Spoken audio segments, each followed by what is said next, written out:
10.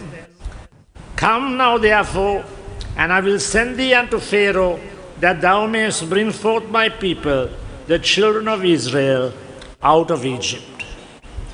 God called Moses to bring the children of Israel out of Egypt. And each one of us has a commission from God to do what He has called us to do. And unless we rise to fulfill that commission, God will find us wanting in His sight.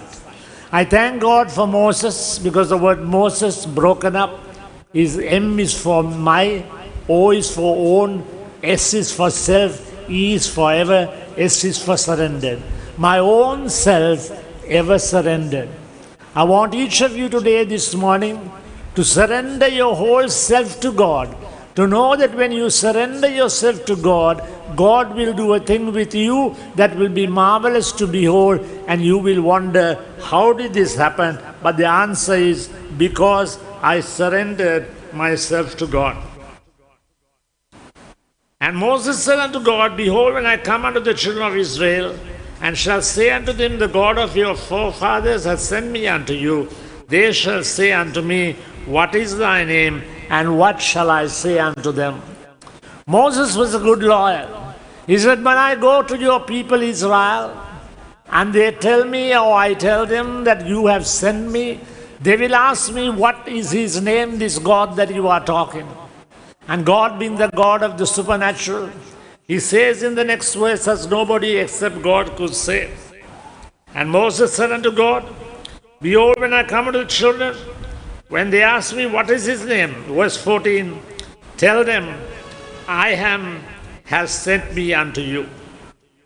I am has sent me unto you. Strange that God to tell Moses, tell them that I am has sent you. We knew when Jesus came into the world, what did He say? I am the way, the truth, and the life. No man cometh unto me but through the Father.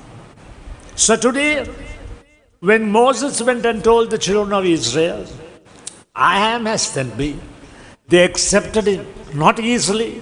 10 plagues have to come to show them how difficult it is to get the Egyptians out of Egypt. But when it came to the last plague, what did Pharaoh say on the 9th plague? He said, Don't show your face to me again, because I don't want to see you. And Moses said, Okay, God. But what happened that night?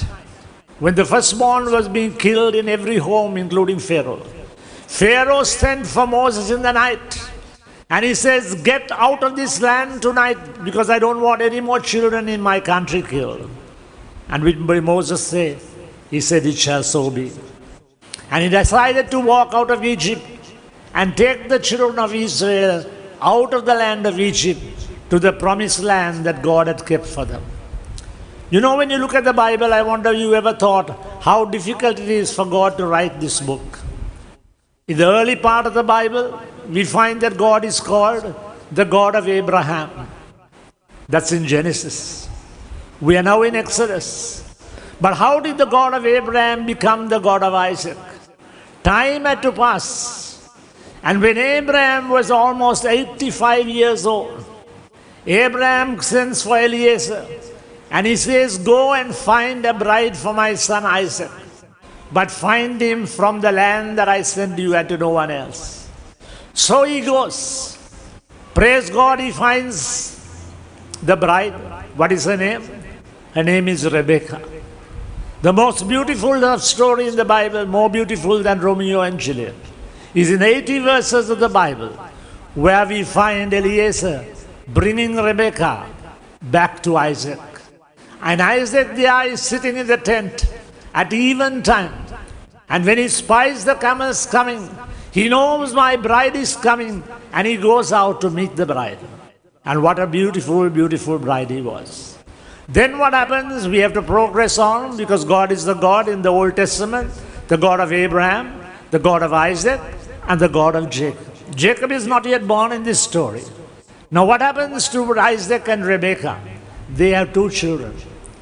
One is Esau, the other one is Jacob. And after Jacob is born, what do we have? The son called Joseph, who is sold into the land of Egypt through those people that were called the people that came to Baal, Ishmaelites. And Joseph was taken into Egypt. Where were they all dwelling? They were all dwelling in the land of Canaan. But God had to find a way to take Joseph into Egypt. Why? Because God wanted him to be second to Pharaoh.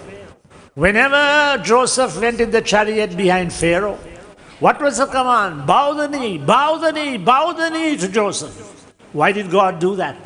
Because none of his brothers ever acknowledged him as the rightful heir to his own family. But God was proving beyond any doubt that Joseph was a very favored son, and the favor of God was sitting upon him. Joseph, if you remember in the story of the book of Genesis, prophesies to each of his brothers. And what a tremendous promise of prophecy to every one of them that came to pass exactly as God foretold in those words of promise that were given to Joseph. Joseph began to grow in the court of Pharaoh. And then what happened one day? His father died. And then his father told Joseph, when I die, see that you close my eyelids and see that I am buried in the land of Canaan. And then began one of the greatest and longest funeral processions ever. For funerals, be wondering what a big crowd. There was a greater crowd that came with Jacob when he died. And they journeyed for a long, long time. And they brought Jacob and buried him in the land of his fathers. They had 40 days of mourning. And praise God, we closed the book of Joseph. With the brothers now amazed, that's because with Jacob's death, they wonder what Joseph will do to him. But what does Joseph say? As for you, you thought evil against me. But God meant it unto good to bring to pass this thing that I will save much people alive. We are all called in this world to save much people. Sri Lanka is perishing. And in the days that are before us, very especially after the general election, you and I don't know how we are going to fare. But unless you do something to get up and rise and do your thing for God, you are going to fail God. All I can say is when you look at the heroes of the Bible, Genesis is all about the family of Abraham. Abraham, Isaac, and Jacob. The book of Exodus is all about Moses. We also find Joshua, who was a successor to Moses. And God told Joshua, wherever your feet shall tread, you shall do greater things than even my servant Moses did. Joshua didn't believe it, but praise God, he did greater things. He made the sun stand still. Moses didn't do that. Joshua did it. The only failure in this whole plan is Moses found a successor in Joshua. But when Joshua died, there was no successor for him. And therefore, sadly, the children of Israel were ruled by judges. Then we find Samuel coming along, and Samuel anointing David, and David becoming the rightful heir and the rightful one to sit on the throne of David. And we see David growing, as Tamara shared this morning, that beautiful word. How David went to do the things that no one else could do. He said, I come to you in the name of the living God. Who is this Philistine that dares to come against the living God of Israel? And with 5 stones. Why did he take 5 stones, Vasanti? Because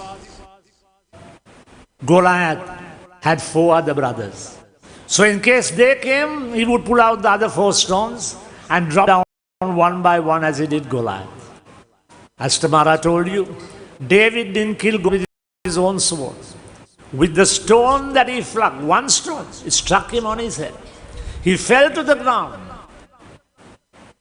David went up to Goliath, took out Goliath's sword, cut his neck, and took his skull and planted it in the gates that are of Zion. Our God is a wonderful God, a mighty God, and a God worthy to be praised.